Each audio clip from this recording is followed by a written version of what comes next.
నమస్కారం అండి. ఏపీలో పొలిటికల్ గా 3 పేర్లు గట్టిగా వినిపిస్తాయి. జనసేన, టీడీపీ, వైఎస్ఆర్సీపీ.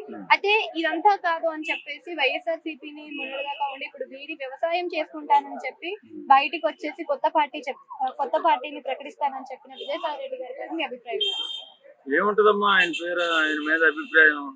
ఆయన వైఎస్ఆర్ కాంగ్రెస్ పార్టీ నుంచి వచ్చినోడు. వైఎస్ఆర్ కాంగ్రెస్ పార్టీలో పనిచేసినటువంటి ఎవరైనా కానీ రాజకీయాలకు పనికిరారు, ఓన్లీ దోపిడీకే పనిచేస్తారు. కాబట్టి నేనేమంటానంటే రాష్ట్రాన్ని దోచుకు తినడం కోసం ఎన్ని పార్టీలను పెట్టడానికి సిద్ధం అవుతూ ఉంటారు. వాళ్ళ అంతిమ లక్ష్యం వైఎస్ఆర్ కాంగ్రెస్ పార్టీని గెలిపించడం. పని జరగదు. ఎందుకంటే వైఎస్ రాజశేఖర రెడ్డి గారి మీద ఉన్నటువంటి అభిమానంతో, ప్రేమతో, ఆయన అర్ధాంతరంగా చనిపోయాడనే బాధతో వైఎస్ జగన్మోహన్ రెడ్డి గారికి 151 సీటు ఇచ్చి గౌరవిస్తే ఆయన ఏం చేశాడు? ప్యాలెస్ లో పడుకుని బట్టలు నొప్పుతో కూర్చున్నాడు.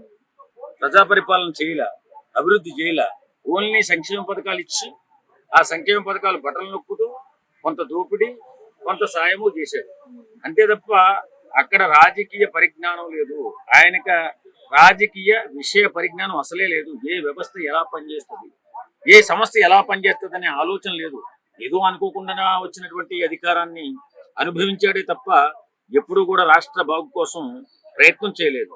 రాష్ట్ర బాగు కోసం ప్రయత్నం చేసేవాడైతే అభివృద్ధిని కూడా సమపాలలో తీసుకెళ్లేవాడు. ఆయన సంక్షేమాన్ని నమ్ముకున్నాడు తప్ప అభివృద్ధిని చేయలేకపోయాడు. 3 రాజధానులు అన్నాడు, నాశనం చేశాడు. ఒక రాజధాని కూడా కట్టలేదు. అలాగే ఏవేవో కథలు చెప్పాడు తప్ప ఏమీ చేయడం మానేశాడు. అక్కడ విశాఖపట్నం అన్నాడు, అదన్నాడు, ఇదన్నాడు. మొత్తం మీద ఏం చేశాడు?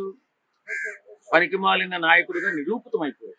కాబట్టి ఈవేళ విజయసాయి రెడ్డి కాదు, వైఎస్ఆర్ కాంగ్రెస్ పార్టీ నుంచి ఎవడు బయటకు వచ్చి పార్టీ పెట్టినా వాళ్ళు పనికిరారు. ఎందుకంటే వాళ్ళు రాజకీయాల కోసం వచ్చి దోపిడీ కోసం వస్తారే తప్ప సేవ చేయడానికి రారు. దోపిడీ, దౌర్జన్యం, దుర్మార్గమే వాళ్ళ విధి. కాబట్టి విజయసాయి రెడ్డి పార్టీ ఎందుకు పనికిరాదు.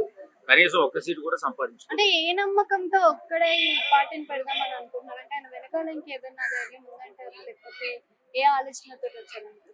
డబ్బు ఉంటుంది కదా వాళ్ళ దగ్గర, దోపిడీ చేసిన డబ్బు ఉంటుంది కదా. ఏం చేయాలో అర్థం కాదు, గజిబిజి అయిపోతూ ఉంటారు. ఏదో రకంగా పార్టీ పెట్టి పేరు సంపాదించుకుని ఎవరినో ఒకరిని మాయ చేసి మతలబు చేసి 4 సీట్లు సంపాదించుకోవాలన్న ఆలోచనే తప్ప, సంపాదన కోసమే తప్ప సంస్కారంగా రాజకీయాలు చేసి 10 మందికి ఉపయోగపడదామనే ఆలోచన వాళ్ళకు ఉండదు. కాబట్టి నేనేమో విజయసాయి రెడ్డి అయినా ఇంకో రెడ్డి అయినా వచ్చేది దోపిడీ కోసమే తప్ప ఇది ఎందుకు ఉపయోగపడరు. వాళ్ళ లక్ష్యమే అది.